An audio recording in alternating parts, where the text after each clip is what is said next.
Boa noite para todos. É sempre um prazer muito grande poder estar aqui novamente em Goiôerê. Prazer imenso em rever os companheiros queridos. Dentro do movimento espírita, a gente tem falado muito nos últimos tempos sobre mudança, transição planetária, sobre esse processo de transformação, esse mundo novo que vai surgir. E como é que a gente se insere nesse processo? O que é que a gente consegue coletar dentro da literatura espírita de informações sobre esse mundo que nós estamos e como é que a gente deve ou pode agir para que a gente consiga avançar para esse mundo novo? Deve ter alguma coisa que a doutrina espírita nos ofereça de estratégia, de indicação de como é que a gente pode fazer para que a gente consiga chegar a essa nova realidade de mundo que a gente precisa alcançar. E, de fato, observando aquilo que nós encontramos na literatura espírita, nós logo percebemos que nós precisamos naturalmente, segundo aquilo que o Espiritismo nos oferece, realizar a nossa transformação moral. Isso está colocado em todos os lugares. Coloquei. Liguei. Não está ligado? Tá. Então, a nossa transformação moral seria, na verdade, o grande foco que a doutrina espírita tem.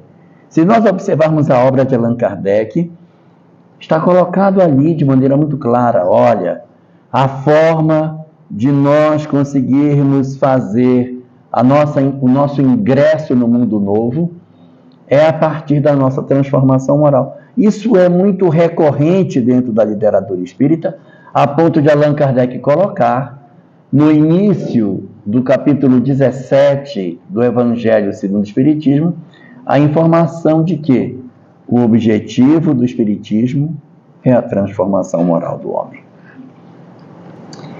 Isso é até bonito de ouvir, mas às vezes nos falta o método de como fazer. Eu preciso de um método. Senhor, eu preciso de um método para mudar. Eu já entendi que eu preciso mudar. Mas como mudar? De que maneira isso vai acontecer? E quem vem nos auxiliar nessa tarefa para que a gente consiga compreender o mundo em que estamos, os perigos que nos circundam, para que a gente então identifique aonde mudar, é Joana de Ângeles, na obra O Homem Integral, capítulo 1 e capítulo 2. Ela vai fazer o mapeamento da nossa sociedade e nos oferecer uma leitura do que nos circunda, para que a gente entenda em que cenário eu estou inserido e, a partir da compreensão de onde eu estou inserido, eu ter condições de dizer, agora eu sei como é que eu preciso fazer. E é esse texto de Joana, nesses 2 capítulos iniciais da obra O Homem Integral, que vai nos dizer que na sociedade atual que nós estamos, nós enfrentamos 10 graves desafios que, de certa maneira, conspiram contra o equilíbrio do ser humano. Nós precisamos conhecer esses 10 desafios para que a gente consiga se movimentar na nossa sociedade sem que nós caiamos nas armadilhas que esses instrumentos de perturbação hoje possuem e que geram na nossa sociedade motivos de queda para todos nós. Joana nos fala que todo o processo de perturbação que a nossa humanidade atravessa partiu de um ponto específico, que foi a semeadura da descrença na sociedade ocidental. Não é um processo novo, isso já é um processo antigo, já tem mais de 200 anos, que a gente observa que a nossa sociedade vem experimentando um processo progressivo de negação do espiritual, negação das verdades religiosas, uma tentativa de desconstrução da existência de Deus, da desconstrução da existência do Espírito. Há todo um conjunto de mobilizações em nossa sociedade, no sentido de desmerecer a ideia da existência de algo além da matéria. Nós podemos entender isso, e até é possível até de compreender as razões pelas quais isso aconteceu, em função dos excessos que a religião cometeu nos séculos anteriores.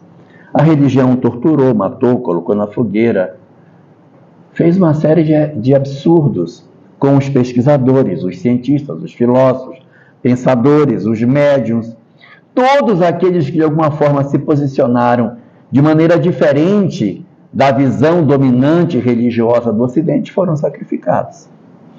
Então é exatamente essa forma de funcionar em que nós procuramos de alguma maneira anular aqueles que pensam diferente de nós, que motivou que a nossa sociedade no século XIX, finalzinho do século XVIII, aí já na Revolução Francesa, e virando para o século XIX, decidíssimo extirpar do pensamento da humanidade a ideia da existência de Deus. Na verdade, nós deveríamos, como diz Joana de Ângeles no livro Libertação do Sofrimento, capítulo 2, extirpar o fanatismo religioso. Verdade, o fanatismo religioso não pode existir, isso é um absurdo. Só que, como nós somos imperfeitos, na hora de retirar o fanatismo, nós retiramos junto, não só o fanatismo, tiramos também a religião. Isso foi ruim, mas não foi péssimo. Não foi péssimo porque sem religião a gente vive, tá? A gente vive. O problema é que o século XIX arrancou o fanatismo, a religião e a espiritualidade. Aí é que foi o problema. Quiseram construir uma sociedade sem Deus, uma sociedade desconectada da visão do espiritual, como se o homem fosse apenas matéria.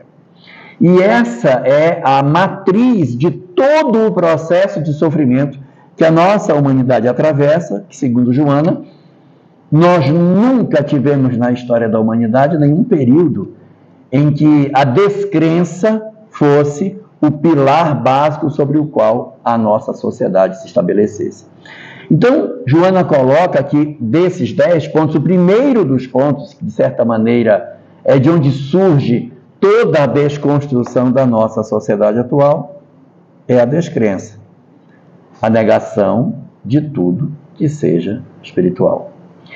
E isso conduziu a um segundo problema, que é decorrência do primeiro. A descrença produziu a seguinte percepção: a vida então é só material, né? Então a gente só tem essa vida aqui, não tem outra vida lá. Se a vida é só matéria, eu tenho que ser feliz onde? Eu tenho que ser feliz aqui. Então eu tenho que ter o carro mais bonito, a mulher mais bonita, o marido mais bonito, corpo mais bonito, a casa mais bonita, tudo de melhor. Tem que viajar, tem que ser rico. Porque se não tem nada depois, eu tenho que viver tudo do lado de cá.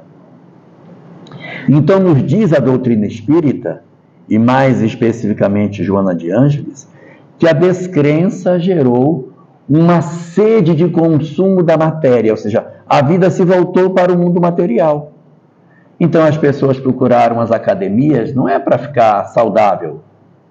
Não, olha, eu estou com um problema de pressão alta, preciso fazer exercício, preciso fazer alongamento, tenho que...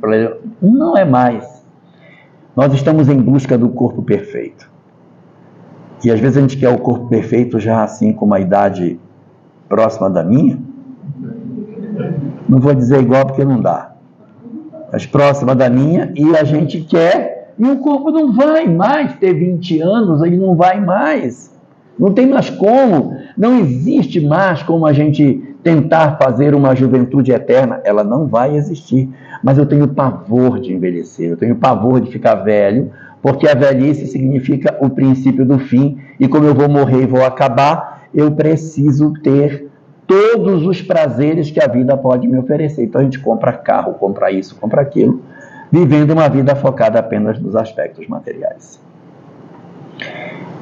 Esse processo da busca dessas questões materiais levou a um terceiro problema. O terceiro problema é o seguinte: já que eu tenho que me dar bem, só tem matéria mesmo, e eu preciso ser feliz, eu não vou me preocupar com os outros, não. Eu vou me preocupar só comigo. Cada um que carregue a sua cruz. Eu não vou dividir o que eu tenho, eu não vou partilhar nada, e cada um que se vire. E nessa visão, a nossa sociedade ocidental desenvolveu um mecanismo de individualismo danado, em que a nossa sociedade está desesperada, querendo empurrar para baixo os outros para tentar chegar em cima. Então vale enganar, vale trapacear, vale mentir, vale usar de métodos escusos para subir. Vale tudo, afinal de contas, se é verdade que eu sou só corpo, eu não tenho tempo para perder com outras pessoas, eu tenho que cuidar de mim. Pra você ter uma ideia, a juventude japonesa, hoje, está passando por um fenômeno muito interessante. Boa parte dos jovens do Japão, eles não querem ter um parceiro afetivo. Não querem. Não quer casar. Ele não quer casar, mas também não quer ter namorada, não quer ter ninguém. Ele não quer ter nada. E por que eles não querem? Porque é muito investimento um namorado, uma namorada. Tem que investir muito. Você tem que ir para a casa da pessoa, tem que sentar com ela, tem que ter paciência, tem que levar o ser humano para o cinema, volta, aí ficou com raiva, vou ligar de novo. Não faço isso não. Então, você investe muito. E a minha carreira profissional está passando. Não dá tempo de eu ficar tomando tempo contra de uma pessoa. Então, eu vou cuidar da minha vida pessoal, vou cuidar de mim, e ele que cuide de si. Então, cada um vive sua vida, eles não têm uma preocupação, essas pessoas, não são todas, né? Essa fração da juventude japonesa não está interessada em constituir família, porque é complicado demais e se gasta muito tempo para se conseguir fazer isso. É muito investimento para pouco resultado, melhor ser sozinho. Então a gente desenvolve um mecanismo de individualismo muito grande. A gente olha para a sociedade americana, o que é? É individualismo. Individualismo. A luta por um lugar ao sol. Então a gente está dentro de um modelo em que a descrença gerou em nós essa busca de uma visão puramente material que resultou nesse individualismo, que dá uma quarta consequência. Segundo Joana, a quarta consequência é que a gente, para se satisfazer, para ficar feliz, já que não tem mundo espiritual, já que é só vida material, a melhor maneira de eu ficar feliz é consumir, gente. É ir para o shopping e gastar. Mesmo que eu não precise, mas aquele momento que você pega o objeto, comprei. Às vezes você nem precisa, às vezes compra e coloca no armário, põe no cabide, guarda no guarda-roupa e nem usa, mas comprei. E nós entramos numa onda de consumismo muito grande, que, segundo Joana, é o quarto grave problema que a gente tem. Esse consumismo exagerado, em que a gente troca de celular quando o celular ainda presta. A gente troca de carro antes de o carro envelhecer, porque vai que, né? Então você troca de celular, troca de geladeira, troca de casa, troca de marido, você troca de tudo, porque a coisa vai ficando um pouco mais velha e vai passando para frente. E assim, vai acontecer até um problema grave, porque nós temos um capítulo do livro dos médiuns que vai ter que ser arrancado e jogado fora. Se não me engano é o capítulo 19. Chama-se Lugares Mal Assombrados. Não vai ter mais, porque as pessoas não vão mais se apegar. Atualmente as pessoas já estão se desapegando dos seus bens. Na minha época, a pessoa casava e morava 40 anos na mesma casa. 50, 60 anos. Aí o marido desencarnava, ficava viúva e andava pela casa, porque conhecia todos os cantos, passando a mão. Não, esse aqui é a cozinha. Não pode mudar de casa. Desencarnava e ficava morando no mesmo ambiente. Hoje não é mais assim, porque a gente troca tanto de casa que não consegue nem saber onde vai assombrar. porque vivem em tantos lugares que já não sabem mais o que você assombra. Então, essa ideia de lugares mal assombrados vai acabar desaparecendo com o tempo. Por quê? Por conta desse consumismo desmedido que a gente tem. Essa seria a quarta das preocupações na construção da sociedade em que vivemos. Aí temos a quinta. A quinta consequência, que decorre da quarta, é a compreensão do seguinte tipo: não basta consumir, é preciso ter tudo. Sem limites, qualquer conduta vale. O importante é a busca do prazer. E nós ingressamos numa sociedade que era falada na Grécia Antiga e ela voltou. A sociedade hedonista. O que é isso? É a sociedade de todo o prazer. Aquela que tem aquela expressão em latim, carpe diem. Vamos curtir o dia. Então as pessoas, em função do hedonismo, elas começam a ter relacionamentos afetivos assim extremamente fugazes. Eu estou com A hoje, amanhã estou com B, no outro dia eu estou com H, G e F ao mesmo tempo. Então a gente vai criando uma frouxidão nas nossas relações afetivas, que deu inclusive origem a um conceito novo na sociedade atual chamado sociedade fluida, em que as relações são fluidas. Hoje eu me relaciono com A, amanhã eu me relaciono com B. Os laços de família acabaram afrouxando por conta disso. E você acaba tendo sequelas em função desse processo. Porque você nasce dentro de uma estrutura familiar, passa a infância em outra, entra na adolescência em outra e quando chega na maioridade está noutra. Porque a gente vai mudando de contexto familiar. Os pais se separam, aí a mãe casa com outra pessoa, o pai casa com outro. Aí vem a questão da guarda compartilhada, às vezes os pais se odeiam, desconstrói o processo da imagem do cônjuge na cabeça dos filhos, na chamada alienação parental, em que você tira da pessoa a capacidade de ter a presença do pai e da mãe na construção das suas estruturas psicológicas e vai produzindo nos indivíduos um conjunto de dores muito profunda. Então, a sociedade fluida, ela também é um mecanismo decorrente do processo da descrença que chamou o materialismo, esse materialismo chamou o individualismo, que produziu o consumismo que deu origem ao hedonismo. Então, nós estamos vendo uma sociedade marcada por uma busca pelo prazer sem medidas. Vale todos os tipos de estratégias para obter prazer, vale todo tipo de relacionamentos.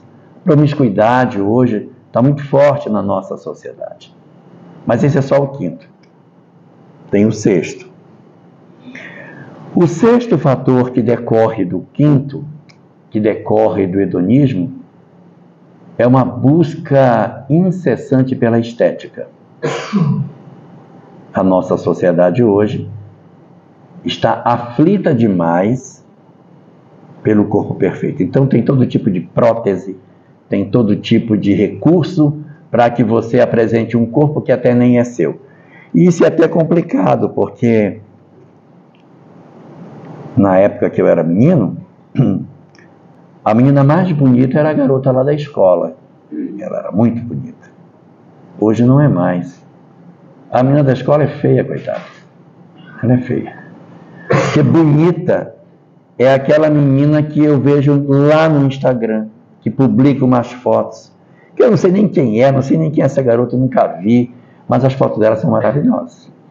A gente não sabe, na verdade, é que essa menina tem as fotos retocadas, às vezes tem uma vida profundamente infeliz porque ela não pode comer isso, ela não pode comer aquilo, nunca comeu um prato de barreado na vida, ela vive a vida comendo tudo regradinho, não. Se eu comer pipoca, eu não posso comer arroz. Se eu comer arroz, eu não posso comer uma tapioca, porque aqui o carboidrato que entrou, não pode entrar dois, senão... E a gente vive um excesso de preocupação nesse sentido e esquece de viver. Então nós criamos um apelo muito pesado pela busca da perfeição corporal que não vai existir. E nós estamos transferindo para o corpo físico todas as expectativas de felicidade. Mais um problema para a gente. O corpo não tem jeito. Ele vai envelhecer. A gente pode fazer o que quiser, tome as vitaminas que tomar, ele envelhece, tá? Ele envelhece. E nesse sol, envelhece mais. Envelhece mais. Então a gente precisa entender que as nossas condições de vida não se restringem simplesmente ao corpo, porque os fenômenos da perfeição corporal, da perfeição estética, já gerou uma quantidade enorme de infelizes, pessoas que se viciam em operações plásticas e vão fazendo 100, 200 operações, aí mexe aqui, meu olho ficou muito fechado, abre um pouco, não, abriu mais, fecha um pouquinho que ele abriu muito. E aí abre e fecha, coitadinho do olho. Aí a gente vai mexendo no organismo de maneira tão acentuada que não vai percebendo que a gente está, na verdade, dentro de um processo de perturbação. Esse é o sexto. O sétimo, que decorre do sexto, segundo Joana, é o fenômeno da desconstrução da nossa sociedade em busca da estética, encontrou um aliado maravilhoso, chamado tecnologia. Tecnologia em dois sentidos. A tecnologia estética, que hoje faz milagre. Você faz qualquer coisa, não é? Você se reesculpe corporalmente. E eu não estou dizendo que a gente não deva fazer. É bom, faz bem, né, para a autoestima. É bom. O problema é quando a gente se vicia. Quando a gente faz disso o objetivo de vida. Mas você procurar ter fazer uma operação plástica, eu tenho orelha de abano, me incomoda. Tira, vai. Eu tenho um nariz de... Tira. Eu acho que meus seios são muito grandes. Diminui. Eu acho que eu tenho... Mexe.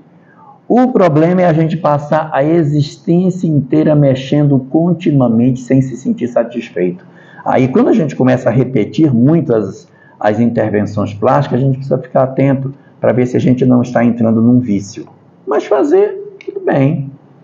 Então, eu vou botar um silicone. Quer botar? Põe. Vai fazer bem para a sua autoestima? Ponha.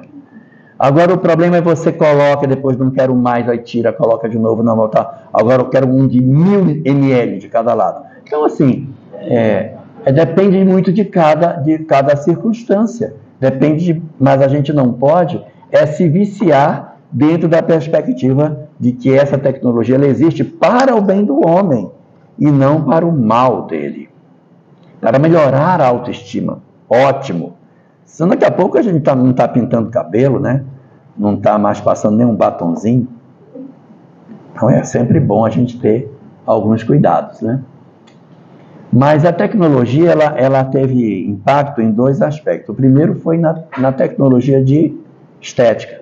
E o segundo foi nos aspectos de que a tecnologia gerou as redes sociais, que trouxe essa visão das pessoas de longe, para a gente ver como é que fulana é, como é que ela deixa de ser, o corpo dela é perfeito, o corpo dele, olha como ele é, olha o músculo, olha isso, olha fulano malhando, meu Deus, eu tenho que conseguir fazer igual a ele. E aí, querer fazer bandeira humana, né? Já viram bandeira humana? É um negócio bacana. A pessoa agarra com as duas mãos assim numa vara vertical e gira o corpo, fica na horizontal. Eu já tentei. Não dá certo não. É pesado o corpo. Tem que ter muita força para poder colocar o corpo todo na horizontal, só segurando com os braços. Então, a gente acaba calestesia. É um exercício de calestesia.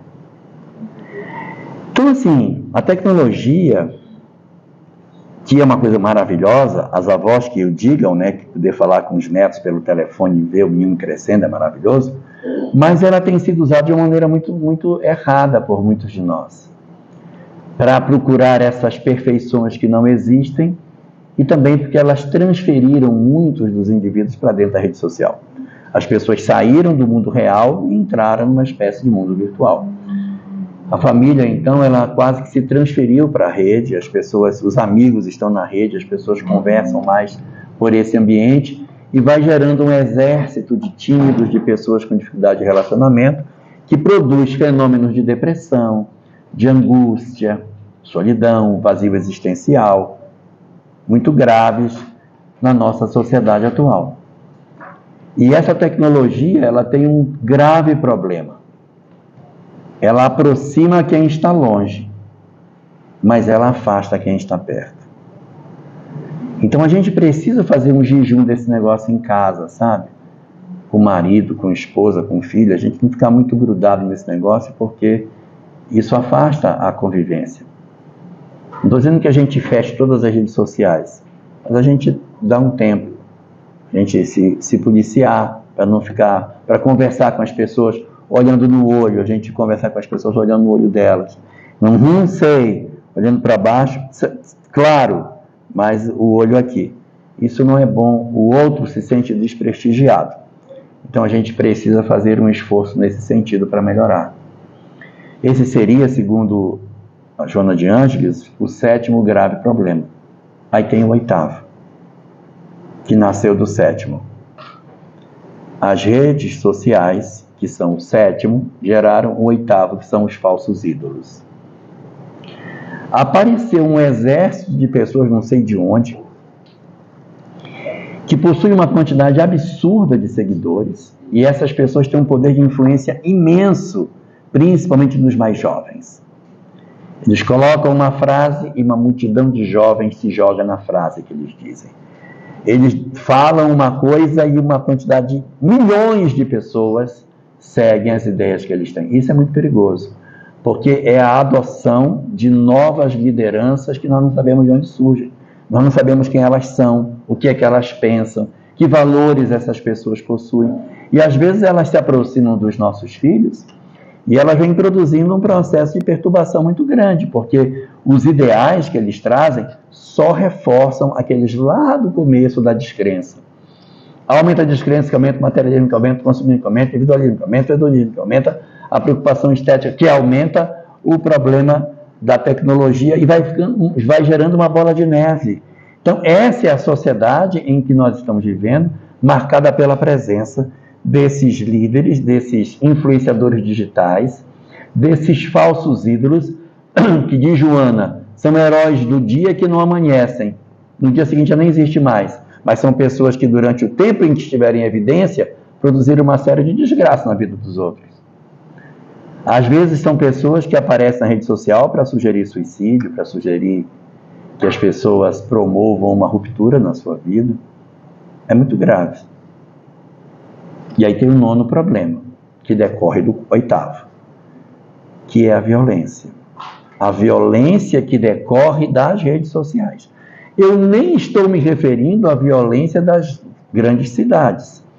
Porque hoje tanto faz, você está numa cidade pequena, você está numa cidade grande, a violência acontece. Quantas cidades pequenas têm sido vítimas de violência nas escolas? De pessoas que entram com arma de fogo, arma branca, isso não importa, mas que agridem, matam, promovem assassinatos. E aí você vai procurar, sempre tem rede social envolvida. Sempre tem. Procura a rede social dele, ele está ligado a um grupo. Ele disse na rede, ele tem amigos que influenciam e tal. É muito perigoso. Nós estamos vendo um momento assim bastante difícil. E essa violência, ela não tem perspectiva de diminuir, tá? O que se observa no cenário que nós estamos é o aumento dessa violência, em função dos embates entre os diversos grupos que se segmentam na sociedade e um se apresenta contrário ao outro. E isso vai levar à 10ª, a última das consequências, o ódio. O ódio. Já perceberam quanto ódio circula na rede social? Quanto ódio, quantas pessoas se odeiam? Porque presencialmente eu tenho dificuldade para dizer, eu odeio você. Mas pela rede social eu tenho mais coragem.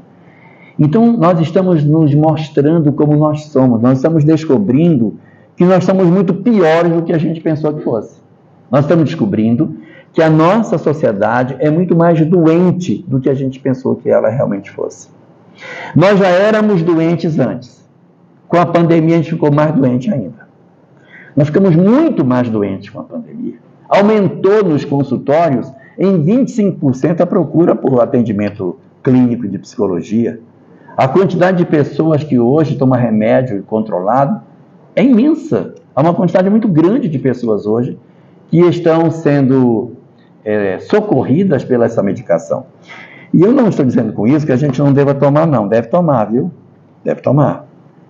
Só que medicação tarja preta, o ideal é que ela seja uma medicação para um período, caso a gente não tenha um adoecimento mais grave.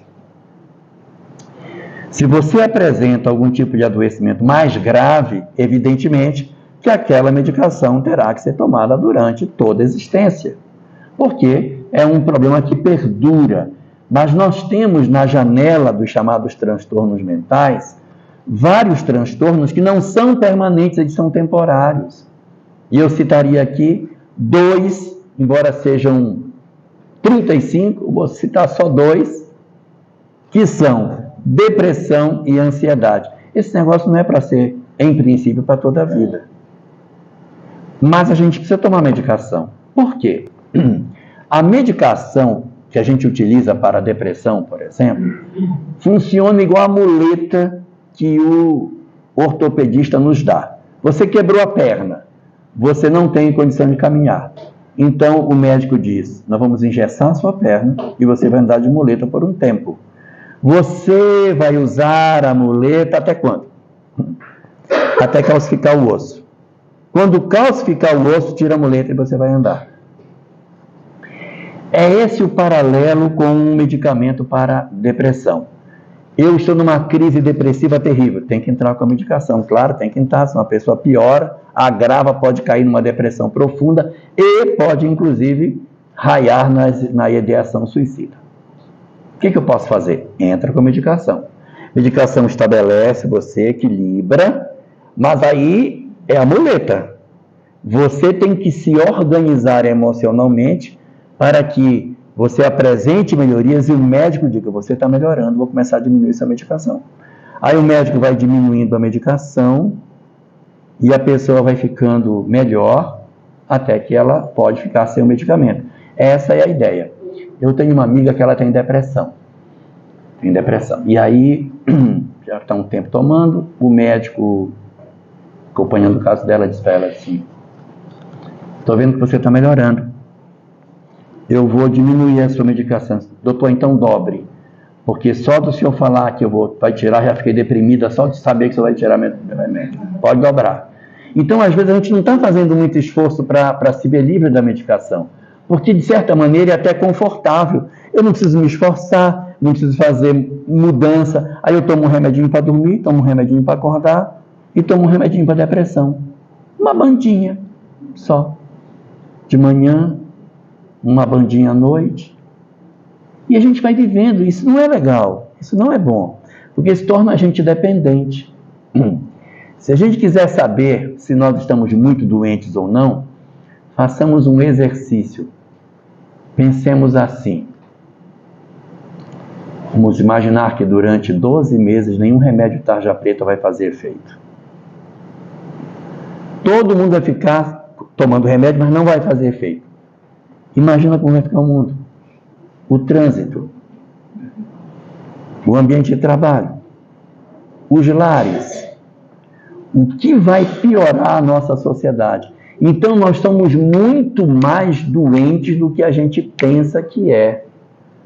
A gente às vezes pensa que está num nível de adoecimento, mas a nossa sociedade está muito mais doente do que a gente imagina, Carlinhos. Está muito mais doente. Por quê? Porque boa parte de nós estamos medicados para estar... A gente já está ruim, mas está ruim medicado. Se tirar o medicamento, como fica, pelo amor de Deus? Então nós estamos vivendo hoje uma falsa ilusão de saúde, que a gente precisa tratar. Mas nós nos habituamos a esse formato, nós nos habituamos a esse modelo. Não, está tudo muito bem. E aí a gente está vivendo uma vida material, curtindo, vai para isso, vai para aquilo, a vida é só matéria mesmo, e está vivendo a vida como se isso fosse verdade, tomando um medicamentozinho e tocando a vida. Nós nunca seremos felizes assim. Isso não conduz à felicidade. Infelizmente não conduz. Para que a gente consiga ir para um rumo novo, a gente tem que imprimir um rumo novo na nossa vida. Então, se eu tenho um novo mundo que está se aproximando, para que eu me aproxime desse novo mundo, eu não posso ir velho como eu sou. Eu tenho que promover mudanças em mim. Eu tenho que descobrir que esse modelo de vida que eu estou vivendo não é satisfatório e não conduz à felicidade. E, consequentemente, promover um processo de mudança. Esse processo de mudança, diz a doutrina espírita, que é a transformação moral. Só que quando a gente fala assim, isso é um conceito tão, sei lá, às vezes tão abstrato, que é a transformação moral, é isso mesmo. Tá? Mas ninguém avança no que é isso. E exatamente para nos oferecer uma estratégia de como fazer isso, Joana de Ângeles trouxe para nós o roteiro para a transformação moral. Anota, Kátia. No celular. Também não pode. Anota, Marcelo. O que acontece? Joana de Ângeles escreveu uma obra chamada Plenitude, onde ela analisa o sofrimento. E nessa obra, no capítulo 5 dessa obra, ela dá o roteiro para... Ela nos dá o roteiro de como promover a nossa transformação moral. Mais prático do que ela deu, impossível. Impossível. Porque a gente até antes da publicação dessa obra podia dizer, eu queria muito fazer uma transformação moral, mas eu nem sei como fazer. Tenho tanta vontade, mas não sei. Então ela disse, muito bem, então eu vou dizer para vocês como é que faz. Ela diz que o processo da transformação moral passa necessariamente pelo fenômeno do autoconhecimento. E tem uma frase de um filósofo que é também psicólogo muito famoso, chamado Carl Rogers. E tem uma frase ótima que ele diz assim: que paradoxo este! Somente quando eu sei quem eu sou é que eu posso mudar. Não é interessante? Somente quando eu sei quem eu sou, aí você pega em inglês, né? Somente quando eu sei onde estou, é que eu posso saber para onde eu vou. Quer dizer, como é que eu posso ir para outro lugar se eu não sei nem onde eu estou? Então eu preciso realizar um trabalho de autoconhecimento. Então, o primeiro ponto para fazer a transformação moral, ele é o primeiro e único, é daí que deriva tudo. É o autoconhecimento. Eu preciso me conhecer para poder me transformar. E Joana diz que para que a gente se transforme, para que exista esse fenômeno de autoconhecimento, existem 4 ferramentas que nós precisamos ter para fazer a nossa transformação. Lá vai. Primeira ferramenta, vontade. Por que vontade? Porque, gente, dá trabalho demais, ó. É igual caminhar de madrugada. Uma preguiça. É uma preguiça. Tá? Você diz, não, mas amanhã eu vou. Não, hoje está muito ruim, eu estou muito cansado. Amanhã eu vou. E a gente não se predispõe a fazer. Então, ela diz que o primeiro passo é desenvolver em nós a vontade de mudar. Por quê? Porque o autoconhecimento não se faz em uma semana, não se faz. Eu fui para um retiro de autoconhecimento, voltei e me autoconheci. Não vai. Não vai. Porque o autoconhecimento não é tarefa nem para uma existência inteira. Por isso que precisa de vontade. Porque você tem que perseverar, você não pode desistir, você tem que estar sempre atento, sempre se analisando. É uma decisão de vida em que eu digo, a partir de hoje, eu vou prestar atenção em mim e eu vou começar a minha mudança. Então, passo número 1, criar em nós motivação, vontade, desejo de fazer, persistência, a capacidade de não desistir, tudo que vocês imaginarem nesse sentido, está tudo aí dentro. É essa movimentação interior em que você percebe, eu não suporto mais ser como eu sou, não aguento mais, não me suporto mais. A minha vida não está legal, eu descobri que ela não está boa, eu vou mudar. Só que assim, esses elementos eles se retroalimentam, sabe?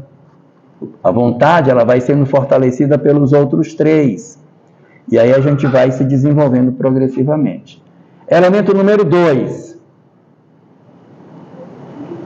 Conhecimento espiritual. Esse aí, a doutrina espírita já nos deu de sobra.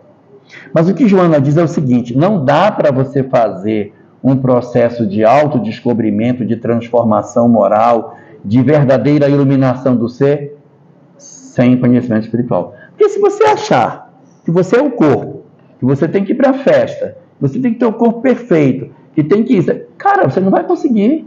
Não tem como. Você só vai conseguir fazer uma verdadeira mudança se eu souber que eu sou um espírito. Eu tenho que saber que eu sou um espírito, sou uma alma imortal, que eu sou indestrutível, que eu caminho para a felicidade, que a reencarnação tem como propósito a minha melhoria, que o sentido do sofrimento, isso tudo aí a gente já tem. Esse elemento 2, nós estamos muito tranquilos. O problema é que a gente só tem o 2. Mas nesse aí, nós estamos na frente de muita gente. Só que tem gente que não tem, tudo que a gente tem está na frente de nós. Elemento número 3. Contato com a natureza. Tem que tomar banho de cachoeira. Tem que andar descalço na grama. Tem que tomar banho no lago. Tem que tomar banho de chuva. Tem que tomar banho de chuva, tá? Banho de chuva. Tem que sentir a natureza em nosso derredor. E ela explica por que isso. Porque o contato com a natureza nos conecta com o Criador. Nós precisamos nos sentir ligados à criação. Pode observar que as pessoas que têm contato com a natureza, elas têm uma fé mais robusta. Pode observar. Pessoas que vivem a natureza, que percebem a natureza, elas têm uma relação com o divino muito mais forte. Elas se percebem integrantes da criação. Elas se percebem como sendo fruto de um processo amoroso. Então isso é importante. Não é suficiente só ter conhecimento espiritual. É importante também que a pessoa tenha momentos, assim, vou ter um momento de lazer. Mas se for um momento de lazer com um videogame no quarto, não vai resolver. É um lazer diferente, é o lazer que faz a gente sentar num banco de praça, sem pressa nenhuma, ler um livro num local aprazível, jogar bola no meio da grama, fazer coisa boa, sair com os netos. Às vezes a gente está sem vontade, sai com os netos que eles vão dar lá alguma motivação. Uma canseira danada, mas é uma estratégia da gente fazer esse contato com a natureza. Número 4. Meditação. Quando a gente ouve falar assim, meditação, a gente diz assim, mas isso é coisa de oriental. Eu não imagino eu sentado em posição de lótus na minha casa. E por que eu preciso fazer isso para me transformar? Parece que não casa uma coisa com a outra. É porque nós ocidentais achamos que meditação é ficar quieto, imóvel, ali, horas. Meditação não é isso. A meditação é, verdade, você ter uma quietude corporal, então você tem que ir para um local tranquilo, botar uma música tranquila. Tem na internet uns vídeos no YouTube do Divaldo, chamado Visualizações Terapêuticas. Você bota para você relaxar, é bom. Mas o objetivo da meditação não é que você simplesmente feche o olho e fique sem se mexer. É para que você, na quietude do corpo, você reflita no que você faz. É na hora que você medita, que você para dizer, bem, agora eu vou dar uma revisada em como é que está a minha vida e onde é que eu estou errando. Joana diz que você tem que fazer isso 1 ou 2 vezes ao dia. Tirar um momentinho para fazer essa reflexão. E o que é que a gente faz quando a gente medita, quando a gente para pensar no nosso dia? A gente vai pensar no que a gente fez, se a gente está fazendo coisa certa. Se a gente está fazendo coisa errada, a gente precisa saber se o que a gente está fazendo é certo ou errado. A gente nunca pensa no que faz. A gente vai só fazendo. Ah, não estou nem aí mesmo. Ah, não estou nem aí. O ocidental não tem tendência de fazer isso. Nós acordamos de manhã pensando no almoço. É assim que funciona. E a gente está lavando a louça para fazer o almoço, mas não está concentrado na louça que está lavando, está pensando no almoço. Aí está comendo, está pensando na louça que vai lavar. A gente nunca está no momento que a gente está. Experimente um dia em casa na hora do almoço, quando tiver todo mundo na mesa, você dizer, gente, queria agradecer a todos vocês pela companhia de vocês aqui hoje comigo. Muito obrigado pelo almoço de domingo que vocês estão me oportunizando. Muito obrigado fulano, muito obrigado fulano, pela presença de vocês. É muito agradável ter vocês comigo. Muito obrigado.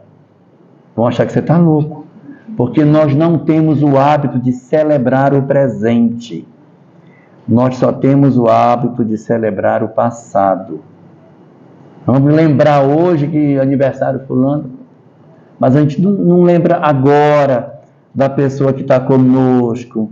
Vai lembrar fulano que morreu. Por que você não disse isso quando ele estava? A gente tem muito dessa questão. Então, na hora da meditação, é o momento de nós refletirmos sobre nós próprios, analisarmos a nossa vida, pensarmos sobre o que estamos fazendo. E para direcionar esse raciocínio, eu vou dar 7 formas a gente pensar sobre o que a gente está fazendo. Anota. São 7. Não, põe na outra folha. Vai ficar melhor. Primeira, repasse o seu dia e veja se você fez alguma coisa.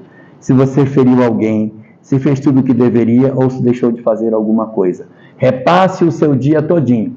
Questão 919A do Livro dos Espíritos. Repasse o dia todo e verifique se você fez alguma coisa que foi errada. Só repassar o dia. Número 2. Teve dúvida? Você tem dúvida? Acho que o que eu fiz, acho que era certo. Eu acho que não estava errado. Acho que estava certo. Tem dúvida se estava certo ou errado? Então, exercício número 2. Retire você da cena e coloque outra pessoa e observe você fazendo. Se você olhar outra pessoa fazendo, põe a sua sogra fazendo essa atividade. Se você achar que está certo, porque realmente é correto. Está certo o que você fez. Mas se você, quando substitui por outra pessoa, pensa no seu vizinho fazendo o que você fez, acho que isso aí não é certo não, hein? Não está correto. Eu sou muito condescendente quando eu me coloco na posição. Então a gente tira e coloca outra pessoa no lugar para medir se aquilo que a gente fez está correto ou não. É confuso? Número 3. Identifique os seus gatilhos de desequilíbrio. Como seria isso? Você repassa o dia verificando qual foi a hora que você se aborreceu. Teve um momento, gente, que me deu uma ira tão grande. Aí eu digo, mas por que foi que eu me aborreci? O que foi que houve para que eu me irritasse? Foi a frase que a pessoa usou? Foi o momento em que ela falou? Então eu vou tentando inibir as causas de gatilho. Então eu já percebi que quando alguém fala isso para mim, me irrita. Quando, por exemplo, alguém chega assim, sim, você vai lavar a louça ou não vai? Aí aquilo me irrita, porque eu ia lavar. Mas aí quando a pessoa pergunta, aí já me irrita, porque eu ia lavar. Então, para não acontecer, já lave. Porque já sabe que se a pessoa cobrar, vai lhe irritar, então já lave. Priorize. Porque quando você priorizou outra coisa, lhe aborreceu. Então, priorize o certo. Então, analisar os gatilhos é verificar o que é que me desequilibra, o que é que me irrita, o que é que me faz ficar triste, o que é que me faz querer bater nas pessoas. Quais são as ações que acontecem e que me retiram do eixo? que quando eu penso, nossa, caí de novo, fiz besteira novamente. Que burrice, eu não deveria ter feito isso. Foi bem aqui, ó, eu vou descobrir onde foi na hora que eu dei aso a determinada ação. Foi bem aqui, quando eu fiz isso, eu abri a comporta para fazer uma bobagem, depois me arrependi. Então, vamos para a nascente, para o gatilho, e evitar o gatilho. Número 4. Considerar o que as pessoas falam de nós. Considerar é diferente de ouvir. Que ouvir todo mundo ouve, mas a gente ouve e não considera. Ela falou, mas é tudo besteira. Não tem nada a ver. Ouvir e considerar é ouvir e considerar o que a pessoa falou. Ouvir, todo mundo ouve. A gente senta, pode falar. Diga aí, o que você acha de mim? Aí a pessoa fala, eu estou ouvindo, mas eu não estou considerando. Igual a pessoa que anota, com todo sai a massa e joga fora. Pronto. Tá? Tudo anotado. Nós vamos providenciar isso para a comunidade. O que é que você vai providenciar? Tem que fazer isso aqui. Anota, recebe uma pessoa que é uma liderança comunitária. O que é que você precisa lá? Eu preciso que limpe a escola. Limpar a escola. O nome da escola? Que mais? Preciso que faça recuperação da iluminação. Recuperar a iluminação. Qual é a rua? Boa, muito bem. Que mais? Preciso também que dê uma arrumada no posto de saúde. Arrumar posto de saúde.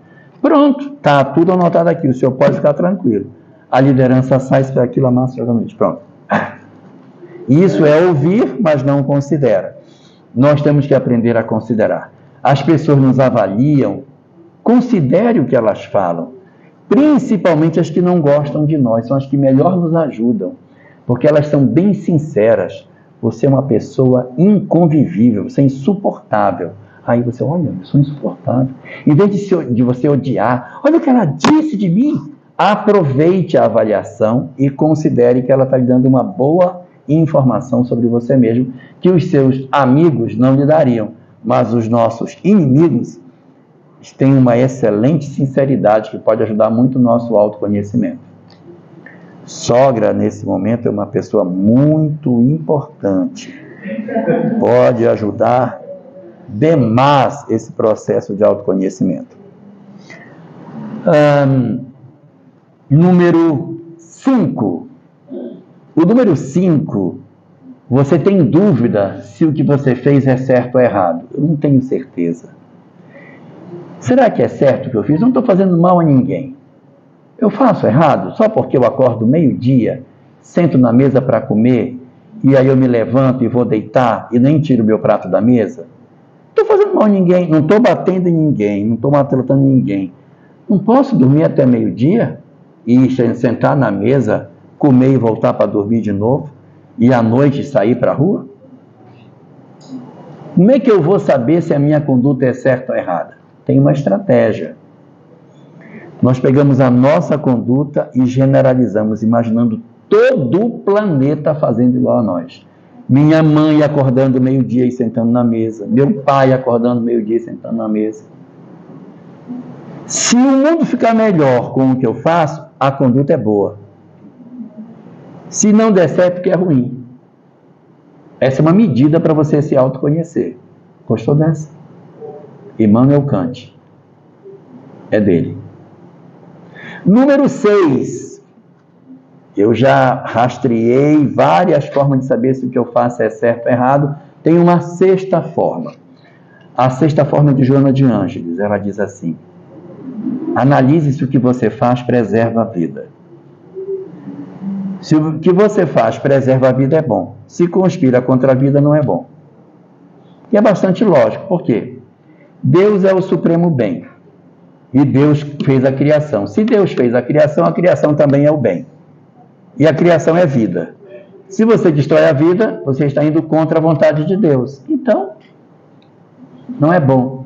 Então eu comi demais, que eu fiquei assim, meu Deus, empanzinado, não consegui nem levantar da mesa direito.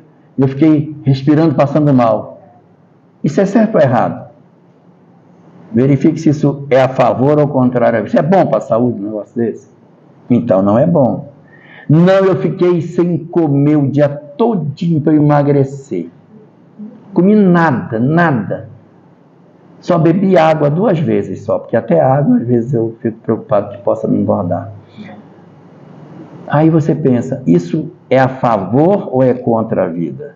Aí você decide. Aborto, pena de morte, suicídio, eutanásia. Verifique se é contra ou a favor da vida. E aí você vai perceber o que é que a doutrina espírita nos sugere. Com relação ao aborto, quero só fazer uma observação. É que o espiritismo é sempre a favor da vida, das 2 vidas. Tanto da vida da criança como da vida da mãe. Ele não é a favor da vida da criança em detrimento da mãe. Então você tem que cuidar dos 2. O aborto pode ser uma decisão equivocada, mas a mulher que pratica o aborto, ela não é um equívoco, ela é uma pessoa. Ela precisa de acolhimento, precisa de ajuda. Quem deve ser analisado de maneira a não se repetir é o aborto. Mas a pessoa que praticou por ignorância, por pressão social, por pressão da família, por uma série de situações, a gente tem que ter um olhar de misericórdia em cima disso. Mas nem por isso a gente deve estimular, porque a gente sabe as consequências espirituais que isso tem, e segundo a doutrina espírita a gente deve evitar. 7ª, tem dúvida se o que você faz é certo ou errado? Então imagine a cena acontecendo, do jeitinho que ela aconteceu, imagine Jesus olhando você fazer. Você faria? Se você faria, então é porque é bom. Pode ser Jesus, pode ser a mãe, é sua mãe. Se você gostaria que sua mãe visse isso, você gostaria que Jesus visse isso, pense uma pessoa que é referência do bem, olhando você fazer isso. Isso tudo está dentro do 4. Vamos voltar para o 4, Kátia. Não, volta para o... Então nós temos 4 ferramentas. Nós temos a vontade, o conhecimento espiritual, o contato com a natureza e a meditação. Essas são 4 ferramentas que eu preciso ter. É isso que vai me capacitar para fazer a minha transformação. Mas não são só as ferramentas. A gente tem que ver os resultados, que são 8. E é hoje que a gente não sai daqui.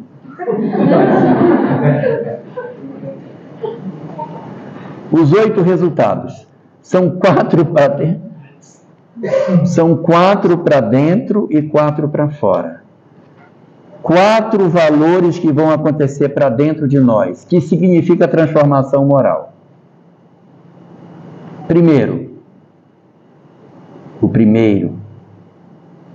O auto-perdão. Eu preciso me perdoar. A gente precisa, nesse processo de autoconhecimento, visitar o nosso passado, conversar com o adolescente que a gente já foi e fazer as pazes com esse adolescente. Porque às vezes esse adolescente cometeu um equívoco. E a gente não se perdoa por aquilo que aconteceu. Converse com ele. Porque esse adolescente precisa de acolhimento. Então você tem que pensar na sua criança interior, no seu jovem interior, senta com ele. O que foi que houve? É porque você, quando jovem, você fez isso, não deveria ter feito. Você, quando jovem, não era a pessoa que é hoje. Você quer medir com a sua régua de hoje o que você fez na adolescência, que você não tinha as informações que tem hoje. Então você acolhe esta pessoa e perdoa você mesmo, senão você não pode caminhar. Não existe forma da gente caminhar se a gente carrega ódio de nós próprios, inaceitação da gente. Então é o fenômeno do auto-perdão que vai nos levar à autoaceitação. Eu preciso me autoaceitar. Eu preciso aceitar a pessoa que eu sou. Longe de mim querer o mal a qualquer pessoa aqui, não estou querendo mal de ninguém, mas na próxima existência a gente pode não encontrar ninguém da nossa família. Ninguém. Pode nascer num lar completamente diferente. Mas conosco mesmo a gente vai encontrar. Então, ou eu gosto de mim, ou eu vou sofrer muito. Então, a gente precisa se auto-perdoar, se auto-acolher, se auto-aceitar, para que a gente consiga fazer um movimento positivo. Então, nesse fenômeno interior que a gente tem, eu preciso passar pelo processo do auto-perdão, que é pacificar a minha história de ontem, com o conhecimento que eu tenho hoje, entendendo que eu no passado não tinha o entendimento que eu tenho agora. E aqui eu quero fazer uma observação. As pessoas dizem, meu Deus, mas eu cometi muitos erros quando eu fiz, eu fui uma pessoa muito errada. Pois é. Imaginemos que o padrão que a gente tem que chegar é esse, eu tenho que chegar nesse padrão. E eu estava num padrão muito inferior, eu estava lá embaixo na minha adolescência. Só que durante a minha vida, eu fui tendo conhecimento espiritual, fui tendo forma de viver, eu fui vivendo de maneira diferente, eu fui. Hoje eu estou bem aqui, eu não estou mais lá embaixo. E eu digo, olha o que eu fiz quando eu era adolescente. Mas a lei de Deus não existe para punir o que a gente fez. Existe para nos educar. E aonde que a lei de Deus vai nos encontrar hoje? Nessa posição aqui em cima. Então ela vai nos educar só nesse pedacinho que falta. Então a forma da lei nos encontrar é bem branda. Mas se eu na adolescência fiz uma bobagem, eu digo, pois eu fiz e faço de novo, eu não me incomodo de ter feito, aconselho que façam de novo, e eu entro numa paranoia de querer insistir que eu estava correto e incentivar outras pessoas a seguirem pelo mesmo caminho equivocado. Onde eu estou lá embaixo. Então, quando a lei de causa e efeito me encontrar, ela tem que me trazer de lá de baixo para cá para cima. Então, as ações da lei serão mais pesadas. Todo o esforço que eu faço de mudança conta a meu favor no encontro nosso com a lei de causa e efeito. Então, o primeiro aí, auto-perdão. O segundo, muito importante, e que tem a ver com o conhecimento espiritual que estava lá na lista anterior, é a resignação. Quando eu entendo o sentido da vida, o sentido do sofrimento, o sentido das coisas, que eu sou um ser espiritual, que eu não sou um ser corporal, não, tudo bem. Tudo bem. Dói, mas tudo bem. Eu sinto, mas eu consigo entender. Então, esse é o segundo elemento importante interior na criatura. Desenvolver a resignação. Elemento número 3. Ressignificação. O que é ressignificação? É dar um novo significado para as coisas. Antes eu dizia, minha família é uma cruz que eu carrego. Meu marido é uma desgraça na minha vida. Meu filho é uma coisa que eu não sei de onde foi que eu tirei essa ideia de ter um filho. Então, a ressignificação eu ressignifico. Digo, gente, a minha família é a minha grande bênção. É a minha grande bênção nessa vida, a minha família, pelas experiências que me dá. Minha mulher. Nossa, minha mulher é o instrumento que Deus me deu para descobrir quem eu sou. Ela é muito, eu não posso perder essa oportunidade com essa mulher, porque realmente ela me ajuda muito. Com tudo que ela diz para mim, está me ajudando muito. E meu filho? Se eu conseguir sublimar o meu amor por ele, eu terei feito uma caminhada enorme. Então a ressignificação é você olhar todas as coisas com um olhar espiritual. Novamente, o conhecimento espiritual ajudando. E aí, essa ida à natureza, ela é muito importante para fortalecer os vínculos com Deus, facilitando esse mecanismo. E no topo dessa parte interior está a iluminação. É lógico que isso não é assim. Eu me auto-perdoo, aí eu passo pelo fenômeno da resignação, que passa pela seguinte, e pensa, não é. A gente fica em círculos, vai progressivamente, rodando, girando, mas esses são os 4 objetivos internos, e tem os externos. Muito bem, você está boa de matemática. São 4 externos. O primeiro deles é a caridade. O primeiro é a caridade. Mas fora da caridade não há salvação. Você tem que ter esse aí. Mas isso aqui é só um, tem 4. O segundo é a compaixão. A compaixão, que é a capacidade de você ter misericórdia com as pessoas que erram. Compaixão. E o terceiro é o perdão. O perdão tem um poder de transformar as nossas vidas, porque através do perdão a gente dissolve os grilhões que podem fazer com que a gente se reencontre no futuro. Então ele é muito bom. E o último, para fazer paralelo com a iluminação, é o amor. A questão 866 do Livro dos Espíritos Pergunta a Kardec: que definição se pode dar da caridade como entendia Jesus? Aí ele diz: benevolência para com todos, caridade. Indulgência para com as faltas do próximo e perdão das ofensas. Indulgência é a compaixão e o perdão.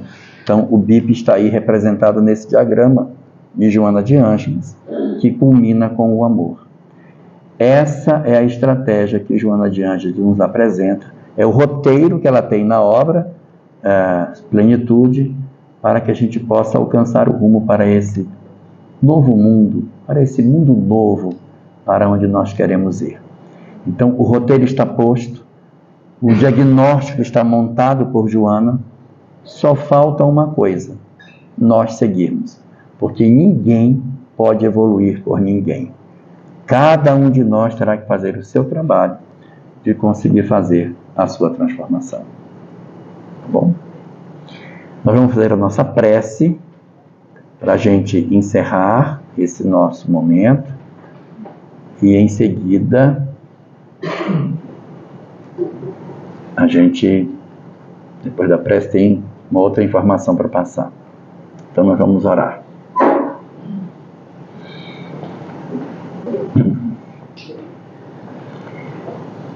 Querido Senhor das nossas vidas, oferece-nos da Tua alma, Senhor, da profundeza do Teu ser,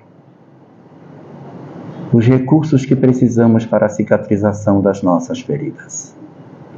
Somos almas que trazemos chagas de profunda dor na intimidade de cada um de nós. E suplicamos pela Tua bênção e pela Tua misericórdia, para que consigamos restaurar as nossas condições emocionais.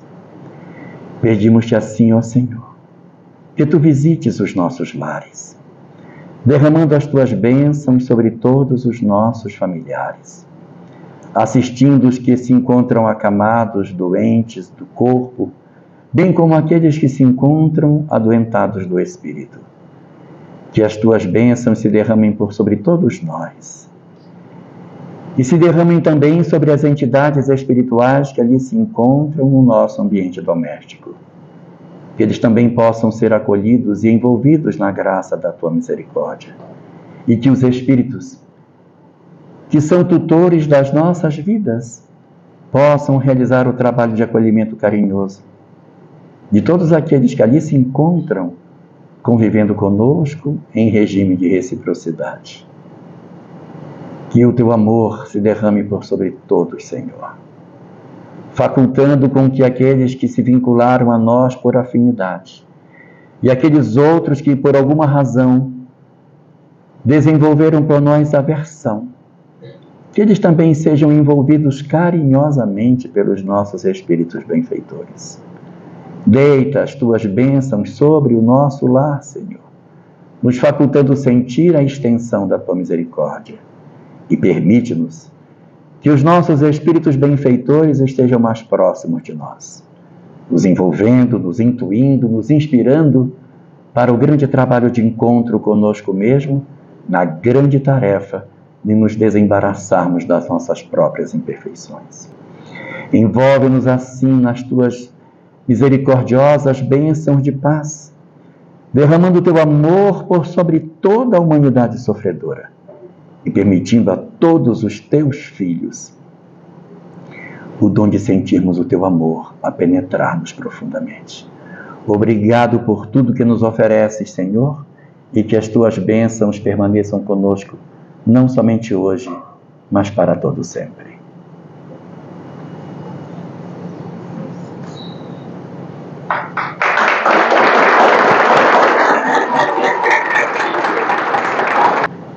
Quem deixou a panela no fogo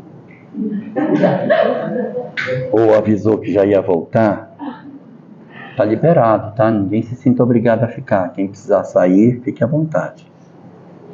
Aqueles que tiverem interesse em ficar mais um tempo, a gente está à disposição, caso exista alguma pergunta sobre o tema ou fora do tema, a gente está à disposição.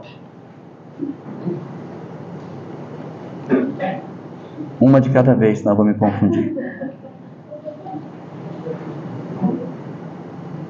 Diga.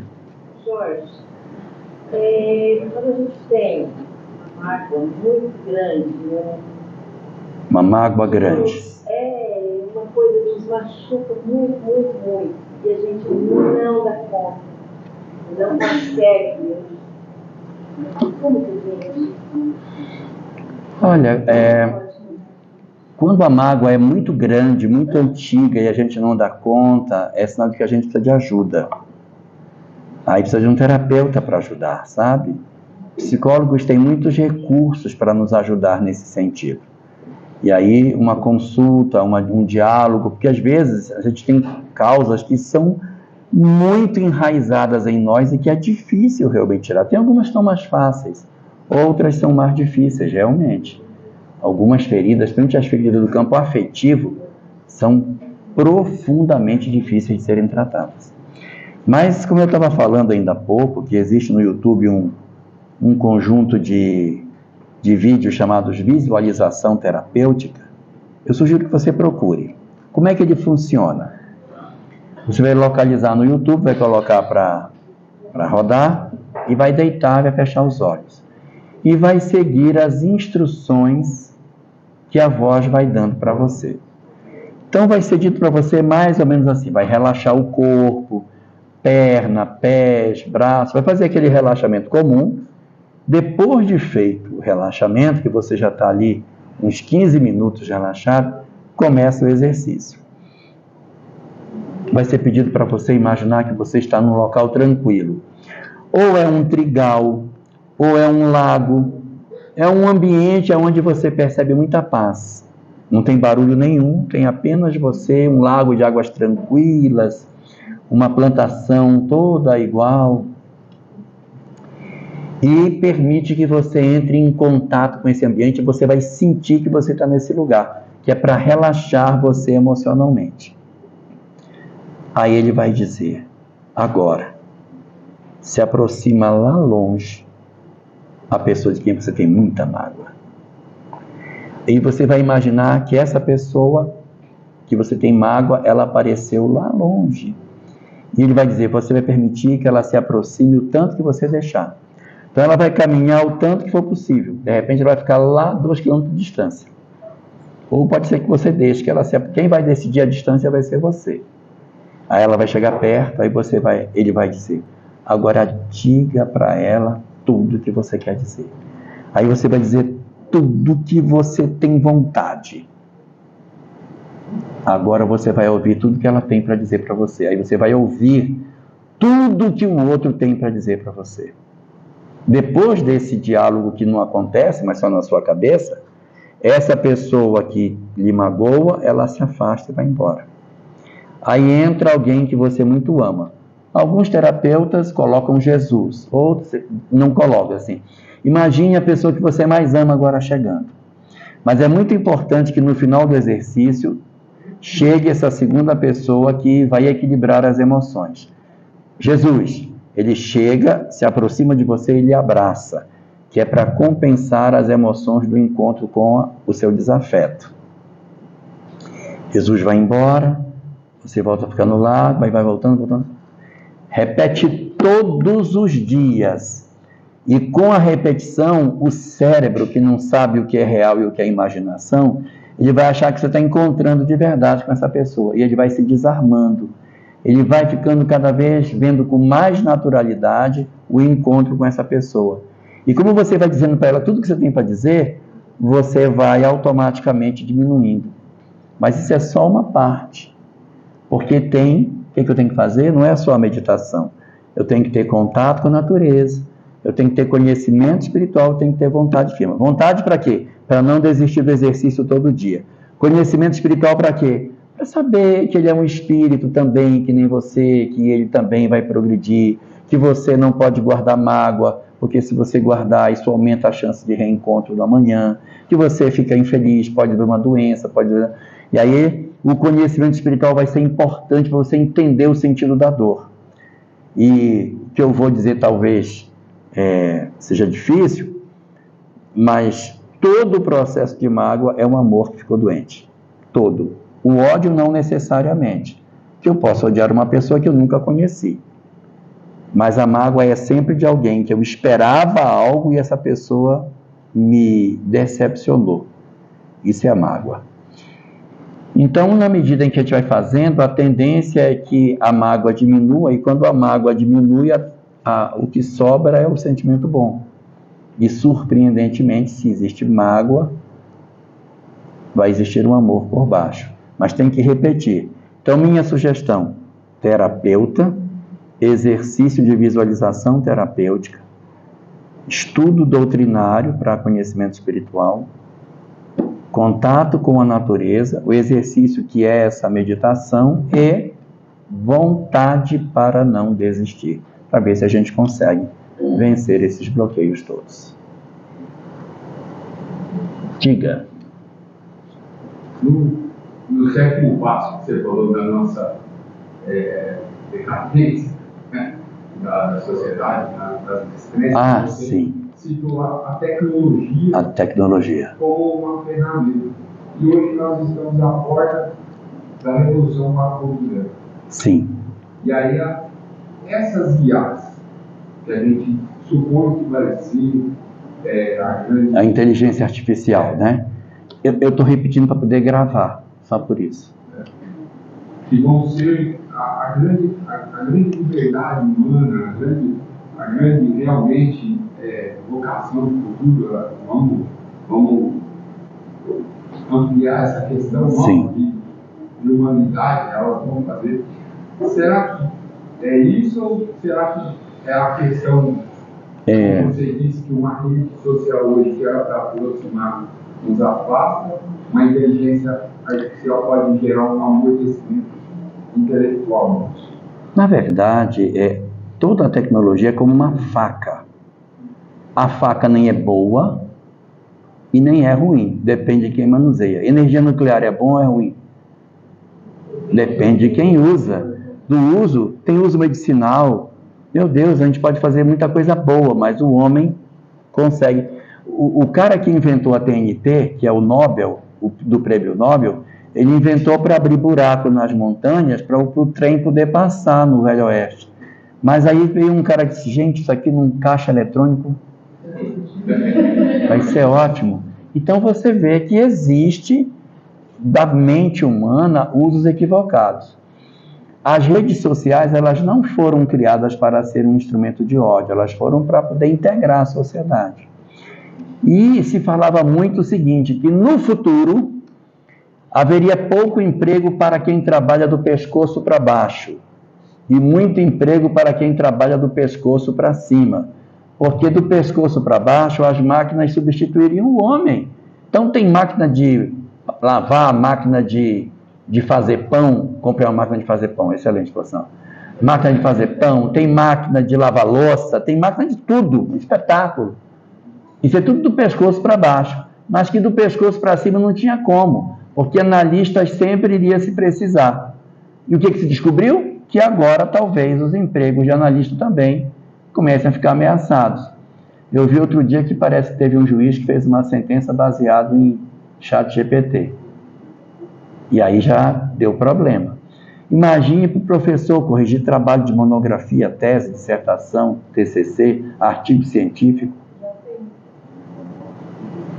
É complicado. Mas assim, eu nunca vi nada que a tecnologia trouxesse que a gente conseguisse barrar. Todos os avanços tecnológicos que vieram, a humanidade disse, não, mas isso não pode, isso vai ser um caos. Ela se implanta.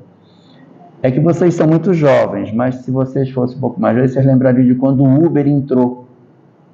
Quando o Uber entrou, disse, não pode. Vai acabar, não pode permitir. Entrou. Aconteceu. E tudo mais. Não, vai acontecer. Tudo que a gente diz, não, mas isso acontece. Então, baseado na experiência, as inteligências artificiais também não serão barradas. O mundo vai ter que disciplinar o uso dela. Agora, ela é até o momento um problema, porque a gente não tem a solução ainda, né? Porque elas podem servir para todos os fins que você imaginar. Hoje, você quer qualquer coisa, você pergunta, ela monta na hora um texto para você e te entrega. Fazer um poema, para fazer um livro, você dá os ingredientes, monta um romance aí de uma mulher que casa com um cara, o cara casa com ela, mas o cara deixa, vai. Cria aí esse trem e me dá que eu preciso publicar. Já pensou? Então, é uma nova realidade de sociedade que nós não sabemos ainda onde vai dar. Mas, assim, a gente já viveu muitas revoluções. Em 1980, quando surgiu o primeiro bebê de proveta, o pessoal dizia, ninguém mais vai ter menino, vai ser tudo de proveta, daqui para frente. Nós estamos já com 1980, 53 anos de lá para cá. 63, né? 43 anos. E continua do mesmo jeito. E foi bom, né? Bebê de proveta para os pais que não podiam ter filho.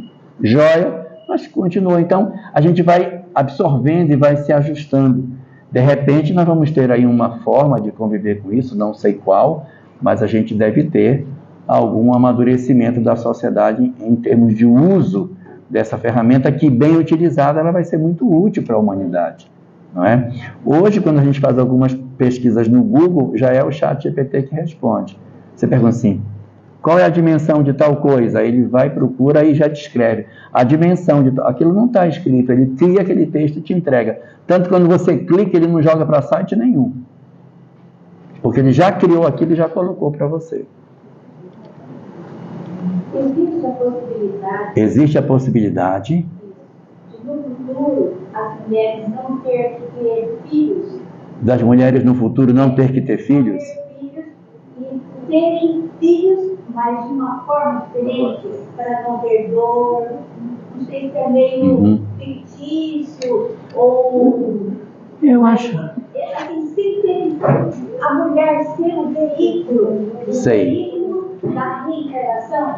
A gente vê alguns videozinhos que passam na internet aí, de um laboratório enorme, com aquele monte de útero artificial, com aquele monte de menino.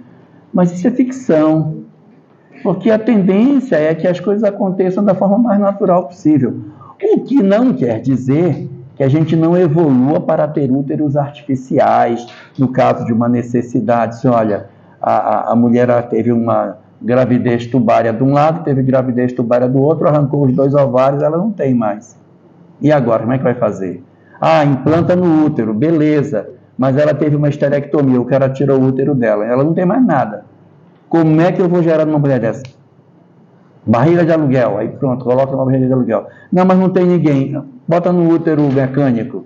Porque, olha, tem coração mecânico, mas aí todo mundo está com coração normal até hoje. Só quem está usando é quem não pode. Tem pulmão, tem uma série de órgãos biônicos que já foram criados, mas eles só são usados nas condições extremas. Um útero artificial, ele pode até vir a ser uma solução nos casos extremos, mas até onde a vista alcança, a perspectiva é de que nós continuemos a ter uma vida razoavelmente semelhante à que temos hoje, o que não impede que possa existir lá e cá algumas circunstâncias desse tipo. Jorge. Oi. Nós temos aí as portas da regeneração, já estão... Portas da regeneração. Os espiritistas, os espíritos falam a respeito dessa situação das guerras que a gente não sabe das guerras. Que existisse. Como que se explica isso? Em 1980, foi escrita uma obra chamada Mega Trends 2000, Mega Tendências para o ano 2000, que foi um grupo de cientistas, de estudiosos, que, analisando o contexto do mundo dos anos 80, desenhou como seria o terceiro milênio. E eles disseram que as guerras não existiriam mais no terceiro milênio, que as únicas guerras que existiriam seriam as guerras por divisão de território, por existirem povos diferentes debaixo da mesma bandeira. Aí dava um exemplo. Na Espanha, o povo basco, que vive ali naquela região da Andaluzia, se apartar da Espanha. Na Irlanda, eles se apartarem da Grã-Bretanha. Então, eles comentavam muito os curdos dentro da região do Iraque. Ou seja, eu tenho um povo que não tem bandeira dentro de uma nação. Então, ele dizia, esse é o que pode acontecer. Mas guerras entre nações não deverá acontecer mais. Isso era o que se desenhava. Mas nós inauguramos o século XXI com as guerras religiosas, que a gente nem imaginava que isso pudesse voltar. Mas assim, eu quero trazer uma notícia boa dentro disso. Esse amargo conflito de Gaza, ele está mostrando um amadurecimento do planeta. Em que sentido? Se esperava que com a entrada de Israel em Gaza, o mundo árabe se voltasse contra Israel e iniciasse uma guerra. Não só entre Israel e Gaza, mas entre Israel e o mundo árabe. E quando o mundo árabe entrasse, os Estados Unidos iriam entrar. E se os Estados Unidos entrasse, a OTAN iria entrar. E se a OTAN entrasse, a Rússia, a China também iriam entrar pelo lado de lá. Ou seja, um pedacinho de terra desse tamanho ia provocar um conflito mundial. Isso não aconteceu. Por que que isso não aconteceu se tudo apontava para que acontecesse? Então, algumas pessoas que analisam a questão de geopolítica do Oriente Médio dizem que a motivação para a ação do Hamas foi porque Israel estava firmando um acordo com vários países árabes, capitaneados pela Arábia Saudita, para uma aceitação de Israel como nação. Porque vocês sabem, Israel não é reconhecido como país pelo mundo árabe, só o Egito. Se não me engano, a Jordânia também. O resto ninguém reconhece. Líbano não reconhece, Síria não reconhece, ninguém reconhece. Então ele está negociando ser aceito como país, porque se ele for aceito como país, pacifica tudo. E o que a Arábia Saudita quer reconhecer Israel, que nem está preocupado com nada disso lá? Por quê? Porque existe uma preocupação do mundo árabe contra o radicalismo islâmico. O mundo árabe não quer o radicalismo islâmico. Você acha que o rei da Arábia quer o radicalismo islâmico dentro do seu país? Ele não quer. O rei da Jordânia também não quer. Nenhum dos países constituídos do jeito que eles estão tem interesse no radicalismo. Eles querem continuar muçulmanos, mas sem o radicalismo islâmico. Eles querem ser muçulmanos como sempre foram, mas sem esse viés tão radical que alguns desses grupos apresentam. Então, o acordo com Israel é mais ou menos nesse sentido. Então, quando aconteceu a invasão, o acordo de Israel que iria ser firmado, ele deu uma recuada, mas ele não foi desmontado. Então, os países disseram, nós não vamos nos meter, mas fizeram um acordo. Aí eu vou dizer uma coisa que depois você diz, ele disse que era e não foi. Eu não sou vidente, eu não tenho bola de cristal, eu não sou médium, não sou nada. E pode ser que o que eu estou dizendo não se concretize. Mas é o que eu ouço as pessoas falarem dentro desse arranjo geopolítico daquela região. Israel entra naquela região e vai ali destruir o Hamas, que é o que ele está querendo fazer, e depois, Israel não tem interesse de ficar com a faixa de Gaza, e nem pode ficar por conta dos acordos internacionais, tem que sair. Só que se ele sair, o Hamas toma de novo, vai ser problema novamente. Então, o que eles dizem que estão costurando? Eles se retiram e esses países que serão aliados de Israel assumem a governança desse território. Porque eles falam árabe, eles são muçulmanos, eles se entendem, não é Israel, olha, vocês vão administrar lá. Então, eles administram, eles vão reconstruir Gaza, vão injetar dinheiro, reconstrói dentro de uma visão muito mais plural de governança, fazendo com que eles tenham o direito de progredir, porque se eles não forem jogar foguete para Israel, não tem problema, Israel não vai criar problema para eles. Então eles vão reconstruir Gaza, reconstruir tudo, e vão administrar até a hora que Gaza estiver madura, pronto, agora vocês tomam conta. Só que aí, Arábia Saudita, Egito, Jordânia, Kuwait, Emirados Árabes que estão no acordo, vão explorar o litoral de Gaza, vão fazer dali um local aprazível, como eles fizeram do deserto virar Dubai. Então, eles têm dinheiro para ajeitar. Então, parece que o que se desenha é uma reconstrução que vai mostrar o amadurecimento da diplomacia no mundo, ou seja, daquilo que seria o caos, que iria para uma terceira guerra mundial, nós estamos indo para uma pacificação do Oriente Médio e uma solução harmônica para a governança do Estado palestino, que precisa existir. Precisa. E a gente tem que separar. O Hamas é uma coisa e a causa palestina é outra. A causa palestina é legítima e o Estado palestino precisa ser montado. E tendo esse tipo de configuração, vai ser muito mais fácil que isso possa acontecer e a gente vai dar sinais de maioridade e condição de realmente dar um passo decisivo, ou seja, vitória sobre a guerra, próximos ainda, mais próximos do mundo de regeneração. Boa noite, Jorge. Como é que se enxerga o espiritismo nos próximos 5, 10 e 15 anos? O que eu vou dizer talvez não agrade. Olha só. Nós estamos muito acostumados a ver o Consolador prometido como sendo o Espiritismo. Quem é o Consolador prometido? O Espiritismo. Mas o Espiritismo só tem basicamente no Brasil. Como é que ele vai ser o Consolador prometido se ele é uma parcela ínfima da população, segundo o IBGE, 2% da população brasileira, num país que não é o país mais populoso do mundo? Se for somar no mundo inteiro, não dá nem 0,5%. Então, um negócio que fica esquisito. Então, muito bem. Então, vamos analisar o que Kardec diz. Se nós pegarmos a questão 222 do Livro dos Espíritos, que na verdade não é uma pergunta, é um comentário, pegarmos o primeiro parágrafo desse comentário, você vai ver Kardec definindo o Espiritismo não como Espiritismo, definindo o Espiritismo como as verdades espíritas. O que são as verdades espíritas? Imortalidade, reencarnação, mundo espiritual, lei de causa e efeitos, essência de Deus. Isso são as verdades espíritas. É isso que é consolador. Não é o Espiritismo, é a verdade espírita, que está no Espiritismo, no racionalismo cristão, na logosofia, na teosofia, no círculo esotérico da comunhão do pensamento, na maçonaria, no pessoal da Igreja Messiânica, na Seichonoye, na arte Mahikari, no budismo, no hinduísmo, tem que ter lugar.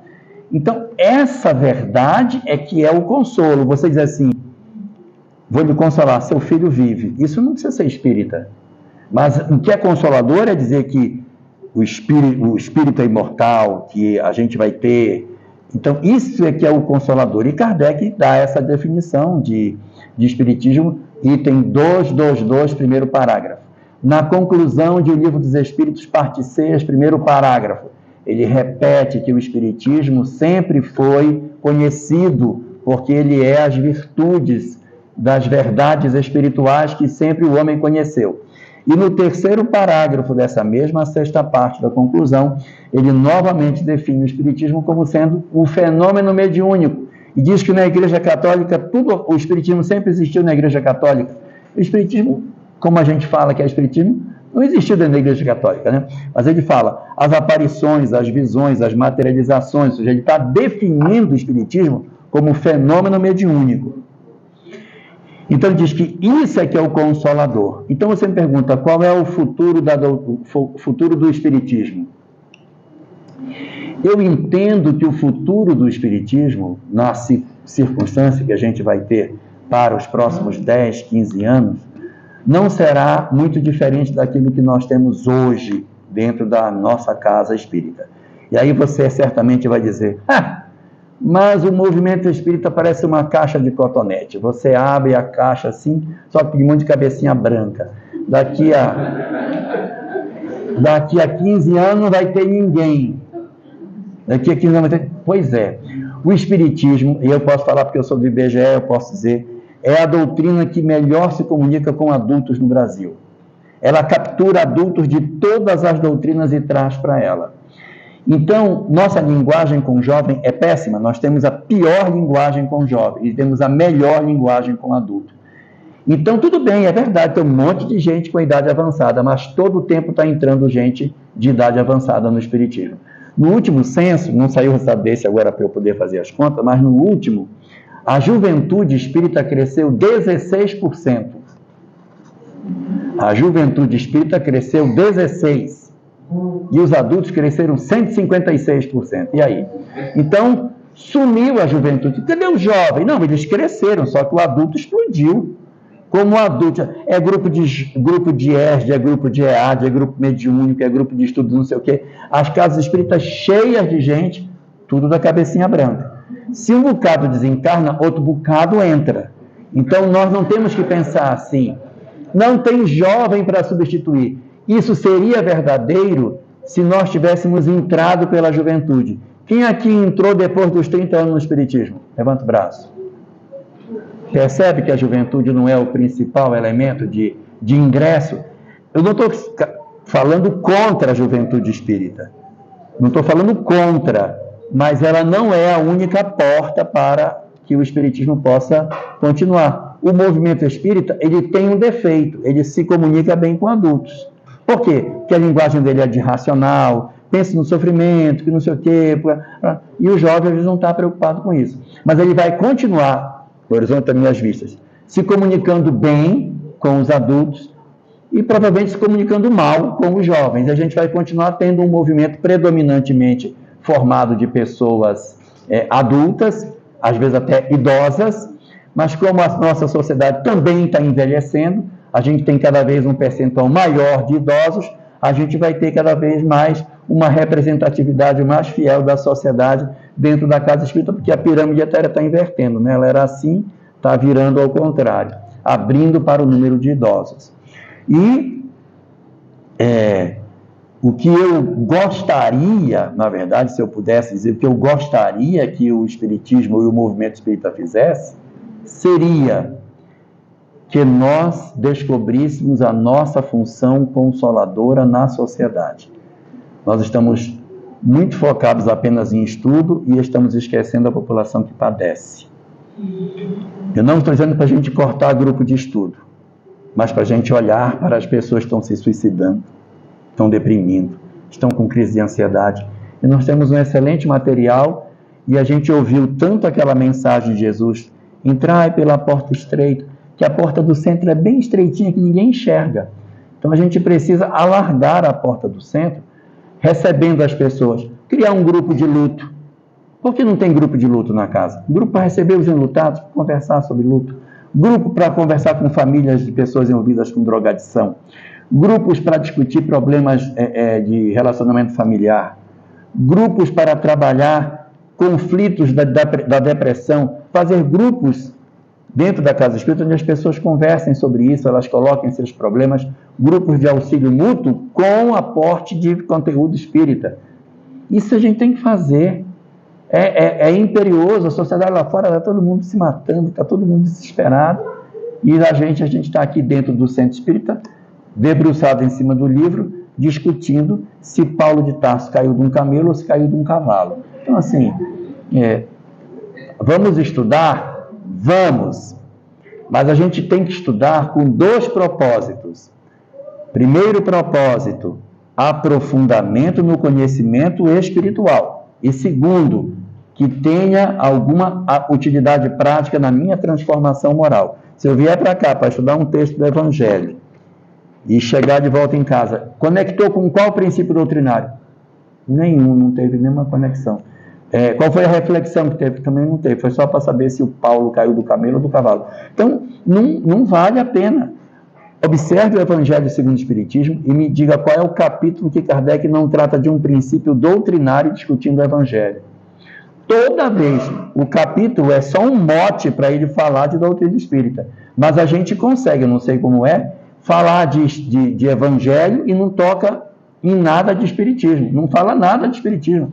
É uma palestra evangélica que cabe aqui, cabe na Igreja Católica, cabe na Igreja Protestante, cabe na maçonaria, cabe na escola pública, cabe em tudo que é lugar. Então, como é que a gente tem um estudo que é espírita e que não toca nos princípios doutrinários? Então, a gente precisa trabalhar, senão esse processo de biblificação vai corroer a doutrina inteira.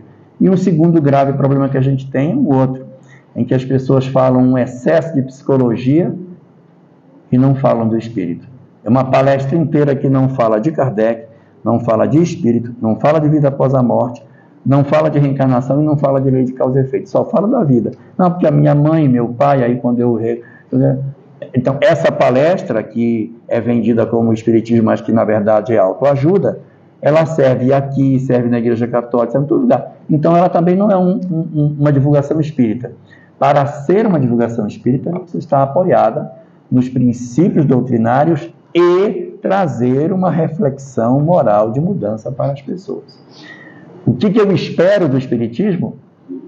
Poucas mudanças em relação àquilo que ele é hoje, não é? Acredito que a gente fortalece os aspectos de estudo e nossa dificuldade de falar com os jovens, eu acredito que continua.